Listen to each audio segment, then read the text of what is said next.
Dans la brume épaisse d'une nuit d'automne, le vieux château de Ravanchir se dressait, solitaire et imposant, au sommet d'une colline oubliée du Northumberland. Ce lieu énigmatique, entouré de légendes, semblait avoir été sculpté par les mains du temps lui-même. Les murs de pierre grise, rongés par les intempéries, portaient les marques des siècles écoulés, tandis que les tours délabrées pointaient vers un ciel couvert, presque menaçant. Chaque détail de cette structure ancienne contribuait à créer une atmosphère lourde et oppressante, comme si le château lui-même respirait doucement, observant les intrus avec une curiosité glaciale. Les alentours n'étaient guère plus accueillants. Une forêt dense et sombre encerclait la colline, ses arbres aux branches noueuses formant une barrière naturelle qui semblait vouloir dissuader quiconque de s'aventurer trop près. Le vent soufflait doucement entre les troncs, produisant un murmure constant qui rappelait des voix lointaines. À l'intérieur de cette forêt, des ombres dansaient sous la lumière vacillante de la lune, créant une symphonie visuelle qui oscillait entre beauté et terreur. Ces éléments naturels ne faisaient qu'amplifier le mystère qui planait sur Ravanchir, transformant chaque pas vers le château en une expérience immersive. Quant au château lui-même, il était imprégné d'un charme gothique indéniable. Ses fenêtres étroites, certaines brisées, d'autres condamnées par des planches pourries, semblaient être autant d'yeux scrutateurs fixant l'horizon. Des lierres envahissants grimpaient le long des murs, ajoutant une touche végétale qui contrastait avec la froideur minérale des pierres. Lorsque le vent soufflait plus fort, il faisait grincer les vieilles portes en bois et agitait les lanternes suspendues, projetant des ombres mouvantes sur les façades. Ces jeux de lumière et d'obscurité donnaient l'impression que le château était vivant, que chaque recoin abritait des secrets prêts à être découverts. C'est dans ce cadre empreint de mystère que Julien Morel, un historien français, fit son arrivée. Pourtant, dès les premiers instants, il sentit que cet endroit était bien plus qu'un simple vestige du passé. L'air y était glacial, presque palpable, comme si une main invisible cherchait à l'envelopper. Les ombres semblaient jouer avec lui, apparaissant et disparaissant sans avertissement, créant une sensation d'inconfort grandissante. Le château, avec son architecture intimidante et son aura pesante, semblait être un personnage à part entière, prêt à révéler ses secrets à ceux qui osaient s'y aventurer. Julien Morel, un historien rationnel face à l'inconnu. Julien Morel, un homme de 42 ans, avait consacré la majeure partie de sa vie à l'étude des manuscrits anciens et des parchemins oubliés. Originaire de Lyon, il avait grandi dans une famille où l'amour des livres et de l'histoire était profondément enraciné.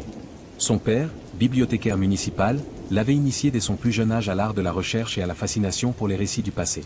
Cette passion l'avait conduit à obtenir un doctorat en histoire médiévale à la Sorbonne, où il avait acquis une réputation solide pour sa rigueur académique et son esprit critique. Julien était connu pour son approche méthodique et scientifique, refusant systématiquement de se laisser entraîner par des spéculations non fondées ou des croyances populaires. Son expertise particulière résidait dans la restauration et l'analyse des documents anciens, une compétence rare qui l'avait souvent conduit à travailler sur des projets internationaux. Sa réputation l'avait précédé lorsqu'il avait été invité à examiner les précieux parchemins retrouvés dans l'ancienne bibliothèque du château de Ravanchir. Pour lui, ce voyage en Angleterre représentait une opportunité unique d'explorer des archives inédites, potentiellement riches en informations sur les relations diplomatiques et culturelles entre la France et l'Angleterre au XVIIe siècle. Il n'était pas là pour chasser des fantômes ou vérifier des légendes locales, mais pour apporter un éclairage nouveau sur une période méconnue de l'histoire européenne. Pourtant, dès son arrivée à Ravanchir, quelque chose d'inexplicable perturba son calme habituel. Alors qu'il montait les marches de pierre menant à l'entrée principale du château, une sensation étrange s'empara de lui. L'air ambiant, déjà froid pour la saison, semblait plus dense, presque tangible. Chaque pas qu'il faisait résonnait de manière inhabituelle, comme si les murs eux-mêmes absorbaient le son avant de le restituer sous une forme déformée. Ce phénomène, bien que subtil, suffit à éveiller une légère inquiétude chez Julien. Il tenta de se raisonner, attribuant ses impressions à la fatigue du voyage ou à l'isolement du lieu, mais elles persistèrent. Lorsqu'il pénétra dans la grande salle du château, l'atmosphère devint encore plus pesante. Les torchers murales, allumées pour l'occasion, projetaient des ombres qui semblaient danser de manière irrégulière, comme animées par une volonté propre. Julien, habitué à travailler dans des environnements anciens, savait que les effets d'éclairage pouvaient parfois donner cette impression. Mais ici, les mouvements étaient trop fluides, trop synchronisés pour être purement accidentels. Il sentit une présence invisible l'observer, une sensation qui lui hérissa les poils de la nuque. Pourtant, il n'y avait personne dans la pièce hormis lui. Il se força à respirer lentement, essayant de rationaliser ce qu'il ressentait. « Ce n'est que ton imagination », se répéta-t-il, bien que le doute commençât déjà à s'immiscer dans son esprit. Découverte du journal de Catherine d'Avignon. Le lendemain matin, après une nuit agitée et pleine de rêves confus, Julien se dirigea à nouveau vers la bibliothèque du château de Ravanchir. C'est alors qu'il tomba sur un journal intime appartenant à Catherine d'Avignon, une noble française ayant vécu au château au XVIIe siècle. Les pages jaunies, fragiles et couvertes d'une écriture élégante mais tremblante, semblaient raconter une histoire bien plus sombre que celle qu'il avait anticipée. Dès les premières lignes, Julien fut captivé par les descriptions minutieuses de Catherine. Elle parlait de ses premiers jours à Ravanchir, de l'accueil glacial des habitants du village voisin, et surtout, des étranges apparitions qui avaient commencé à hanter ses nuits. Chaque soir, lorsque je me retire dans ma chambre, des ombres dansent sur les murs, écrivait-elle. Elles semblent vivantes, comme des spectres venus d'un autre monde pour me surveiller. Au fil des pages, les récits devenaient de plus en plus inquiétants. Catherine mentionnait des rituels interdits auxquels elle avait assisté involontairement, organisés par certains membres de la noblesse locale. Ces cérémonies se déroulaient dans les souterrains du château, loin des regards indiscrets. Il invoque des forces obscures, notait-elle avec une écriture de plus en plus nerveuse. J'ai vu des choses que je ne peux expliquer, des êtres qui ne sont ni mortels ni divins. Julien sentit un frisson parcourir son échine alors qu'il lisait ces lignes. Les descriptions de Catherine étaient si détaillées, si précises, qu'il devenait difficile de les rejeter comme simples fantasmes. Elle parlait de chants funestes, de symboles gravés dans la pierre, et d'une énergie palpable qui semblait envelopper les participants des rituels. Il croit pouvoir contrôler ses forces, écrivait-elle, mais je crains qu'ils ne réalisent trop tard qu'ils ont ouvert une porte qu'il sera impossible de refermer. Plus Julien avançait dans le journal, plus il comprenait que Ravanchir cachait un secret terrible. Les mots de Catherine semblaient résonner dans la pièce, comme si elle était présente, murmurant à son oreille. Il sentait une présence invisible l'observer, une sensation qui devenait de plus en plus intense à mesure qu'il tournait les pages. « Je ne suis pas seul », écrivait-elle dans une entrée datée de la fin de son séjour. « Quelque chose me suit, quelque chose que je ne peux voir mais que je sens constamment. Je crains pour ma vie. » Plus Julien avançait dans le journal, plus il comprenait que Ravanchir cachait un secret terrible. Les mots de Catherine semblaient résonner dans la pièce, comme si elle était présente, murmurant à son oreille. Il sentait une présence invisible l'observer, une sensation qui devenait de plus en plus intense à mesure qu'il tournait les pages. « Je ne suis pas seul », écrivait-elle dans une entrée datée de la fin de son séjour. « Quelque chose me suit, quelque chose que je ne peux voir mais que je sens constamment. Je crains pour ma vie. » L'éveil des phénomènes inexpliqués. À mesure que les jours s'écoulaient, Julien remarqua que les événements étranges autour de lui ne faisaient que s'intensifier. Ce qui avait commencé par de simples chuchotements isolés s'était progressivement métamorphosé en une série de manifestations tangibles et inquiétantes. Les portes claquaient désormais avec une violence inattendue, même lorsqu'aucun courant d'air ne pouvait justifier un tel phénomène. Julien avait pris l'habitude de vérifier toutes les issues chaque soir avant de se retirer dans sa chambre, mais cela n'empêchait pas les battants de s'ouvrir ou de se refermer brusquement en pleine nuit. Un soir, alors qu'il se tenait dans la grande salle, une porte massive, condamnée depuis des décennies selon les dires des villageois, s'ouvrit d'elle-même dans un grincement sinistre. Julien, pétrifié, regarda la scène, incapable de bouger. Il n'y avait aucun mécanisme visible, aucune explication plausible. La porte resta ouverte pendant plusieurs minutes avant de se refermer avec une brutalité qui fit trembler les murs. Les ombres, quant à elles, étaient devenues omniprésentes. Elles semblaient surgir de nulle part, apparaissant furtivement dans les coins de son champ de vision. Parfois, Julien croyait distinguer des silhouettes humaines dans ces formes mouvantes, mais dès qu'il tournait la tête pour mieux voir, elles disparaissaient. Ces apparitions fugaces lui donnaient l'impression d'être constamment suivi, comme si des yeux invisibles scrutaient ses moindres gestes. Une nuit, alors qu'il descendait un escalier en colimaçon pour rejoindre la cuisine, il aperçut une silhouette sombre au bas des marches. Il s'arrêta net, son cœur battant à tout rompre.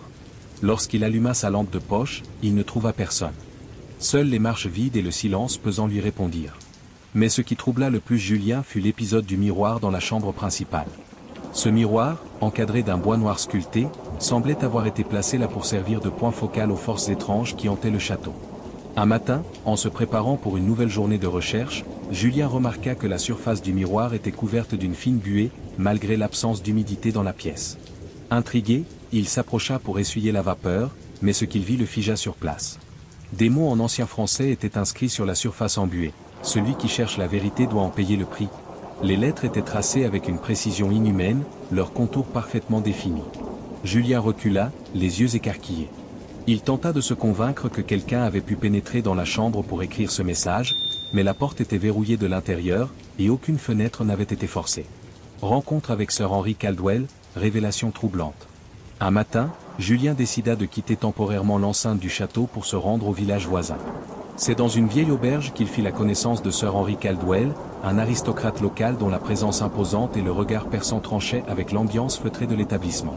Sir Henry, un homme d'une soixantaine d'années aux cheveux argentés, semblait être une figure respectée et peut-être crainte parmi les villageois. « Vous êtes donc l'historien français venu fouiller dans les archives de Ravanchir », déclara Sir Henry d'une voix grave, teintée d'une pointe d'amusement. « Permettez-moi de vous dire que peu de gens osent s'aventurer aussi loin dans le passé de ce lieu. » Julien acquiesça, conscient que son interlocuteur en savait probablement plus qu'il ne le laissait paraître.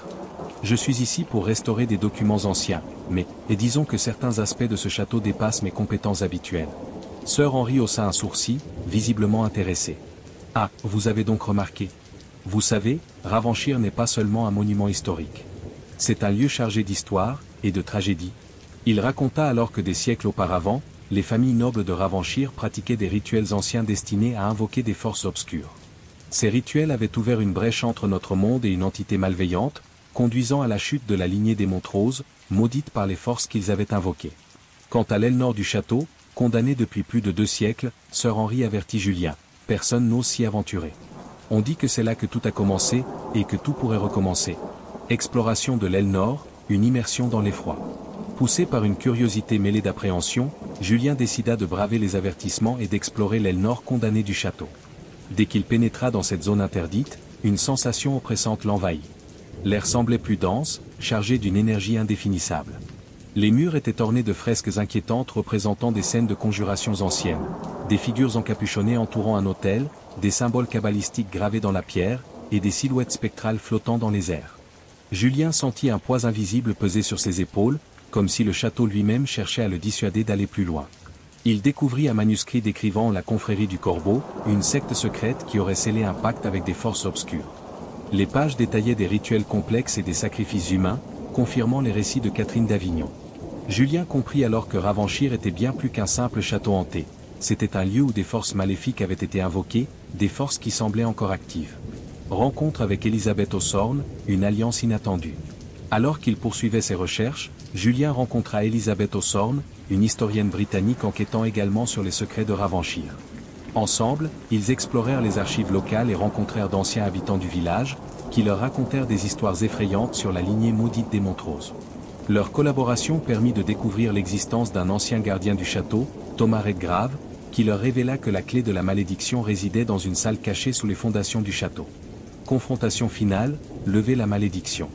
Guidés par les manuscrits et les récits locaux, Julien et Elisabeth explorèrent les tunnels souterrains du château. Ils furent attaqués par des ombres mouvantes, mais armés de lanternes et de symboles de protection trouvés dans les archives, ils réussirent à atteindre une porte gravée d'inscriptions anciennes. Derrière celle-ci, une chambre secrète renfermait un autel noirci et un grand livre aux pages couvertes d'écritures illisibles. Julien et Elisabeth découvrirent que le livre contenait une incantation permettant de lever la malédiction, mais également un avertissement. Celui qui brise l'équilibre doit en payer le prix. Malgré l'avertissement, ils décidèrent d'effectuer le rituel. Le château trembla alors qu'un cri spectral résonnait dans les couloirs. Le fantôme d'Edgar Montrose apparut, son visage tordu par la colère et le désespoir. Autour d'eux, les murs semblaient prendre vie, des ombres se détachant pour les encercler. Julien et Elisabeth récitèrent les paroles du livre tout en brandissant les reliques de Redgrave. La confrontation dura de longues minutes, chaque incantation réduisant peu à peu la présence fantomatique d'Edgar. Soudain, une lumière aveuglante envahit la pièce. Les ombres poussèrent un dernier hurlement avant de disparaître dans un souffle spectral.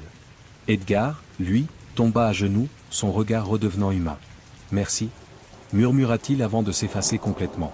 Épilogue, un secret non résolu. Bien que le château semblât libéré de son emprise maléfique, Julien et Elisabeth continuèrent à ressentir une présence invisible les suivant. De retour à Londres, ils furent hantés par des rêves terrifiants et des voix murmurantes. Déterminés à en savoir plus, ils retournèrent à Ravanchir, où ils découvrirent un second passage caché sous la crypte. Ce qu'ils y trouvèrent dépassait leur pire cauchemar, un sanctuaire interdit, des statues rongées par le temps, et une porte gravée de runes anciennes. Derrière elle, un murmure guttural résonna. « Vous ne devriez pas être ici ?»